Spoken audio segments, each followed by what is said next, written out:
Hey everyone, this is your friend. Welcome to our channel. Today we are going to deal with the topic that is concept of diseases.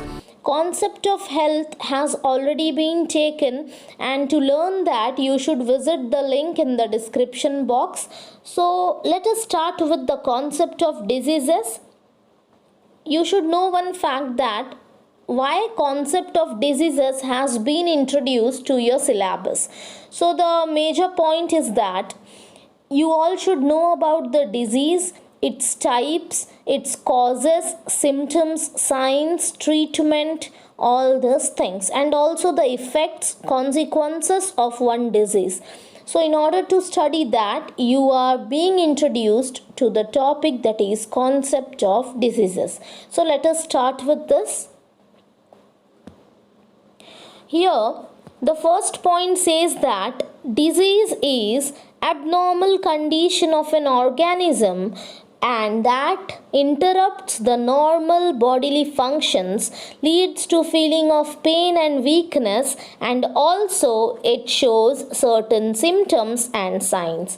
So this is the first point, that each and every kind of disease has ill effects on the body, certain consequences, signs and symptoms. So that is the first point. Then second point says that it is a pathologic condition in which again the normal functioning of the body of the organism is impaired, disrupted, and that results in extreme pain, dysfunction, distress or death. So this is about disease.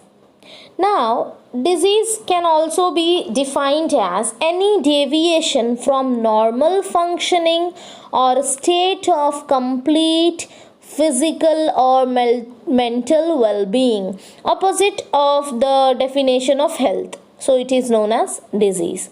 So that's it. That's the thing you should remember. Now, this disease has several spectrum that can range from mild cases to severe illness. That means the end result or the outcome of a disease may be what? Recovery. That means patient might get well or recovered.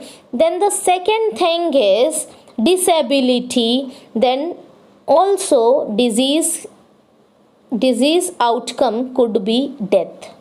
So this is the facts about the disease. Now let us move towards concept of causation.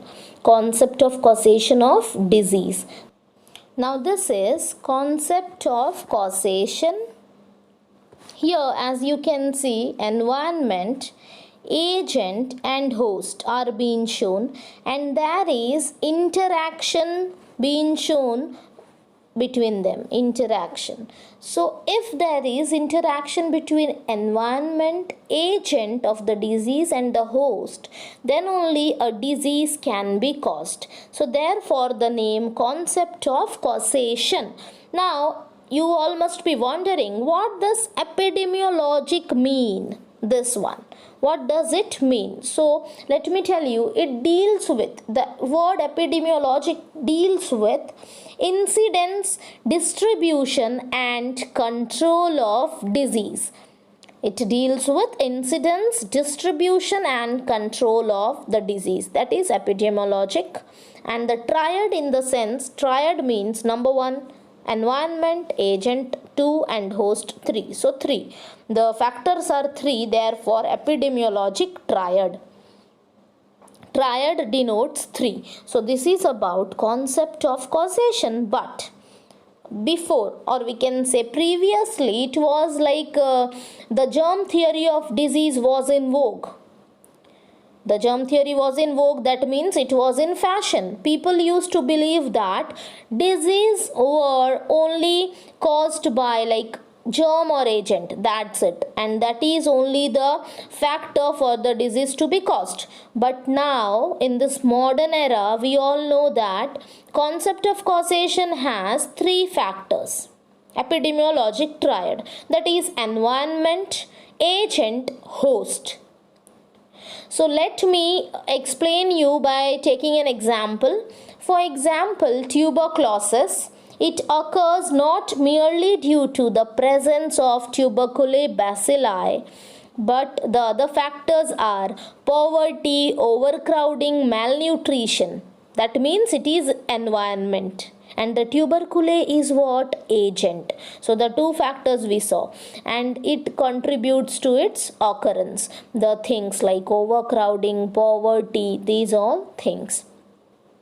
And also the other factors like excess of fat intake, smoking, lack of physical exercise, obesity are also causation, like for other diseases. So that is the causes of disease we all know. But also here the host is important. If this person is affected with the disease and this person is spitting in the environment, tuberculosis will be released in the environment, and if this person inhales, that this could get the same kind of disease. So therefore the host is also important factor in causation of disease. So now let us move to the next. It is natural history of disease. Now let us start with this natural history.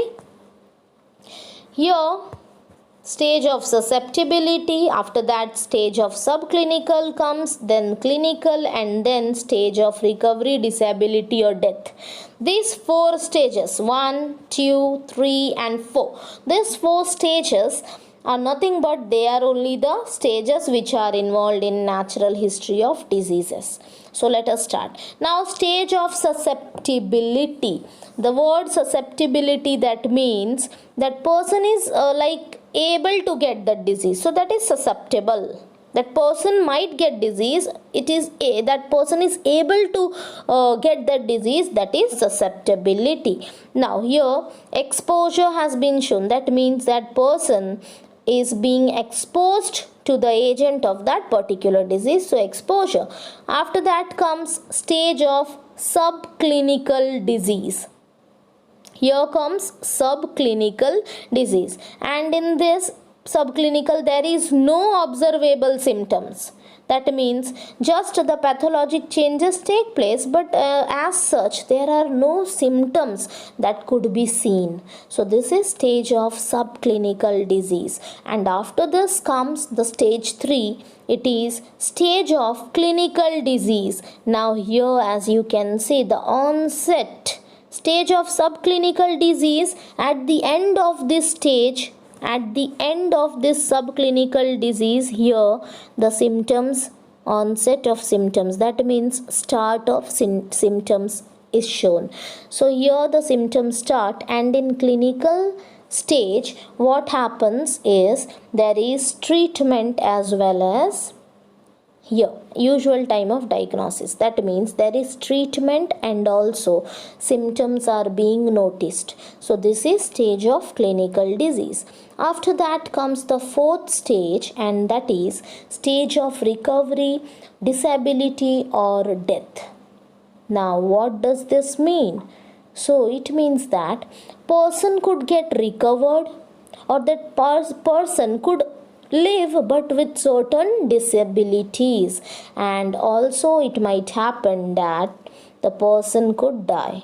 So this is about natural history of disease. So this is natural history of disease, and it consists of 2 phases, that is pre-pathogenesis and pathogenesis, that we will be discussing.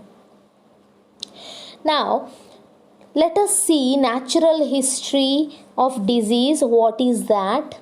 So this was the explanation of this image. Now natural history of disease is study of evolution of disease from earliest stage of pre-pathogenesis to its termination. As the diagram says, here it is earlier stage to the termination. Here it is early stage, and here the 4th is termination. So this is about natural history's definition. So let us now move ahead.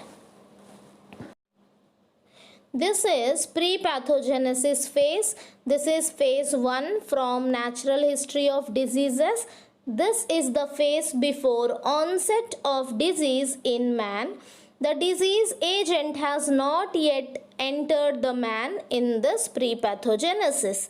Now, but the factors needed for the interaction and for the causes of the disease are present, such as agent, host, environment. They are present, but there is no interaction and hence no disease. So this is about pre-pathogenesis.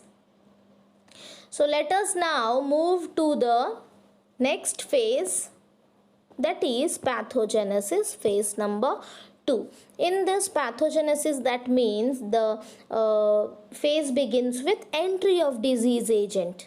But the stage 1 shows a symptomatic effect. That means there are no symptoms yet. And after that, there comes latency period and incubation period. Latency period, in short, we can say the period between infection to infectiousness, till here. So latency and incubation, sometimes they are used as synonyms. That means they are sometimes called as equal periods, like same. Now what is incubation? It is the period between or before onset of clinical signs and symptoms. And hence this incubation period is before symptomatic period. Before this. Now after incubation, disease shows symptoms, hence it is written as becomes symptomatic. And here latency period becomes infectious and hence infectiousness is shown. So this is latency period and this is incubation period. After these two periods, there is a period leading to health outcome. That means now it is decided whether the person, the patient, is going to survive or that person is going to lose his or her life. So that is period leading to health outcomes. And in between here, there are treatments, analysis, observation, all that things. After this, the last stage here, the patient recovers or dies, or also that patient might live with certain kinds of disabilities. That person might have his life, but he or she might be having certain disabilities. So this is about pathogenesis. Now let us see the importance of natural history. Why this natural history is being introduced?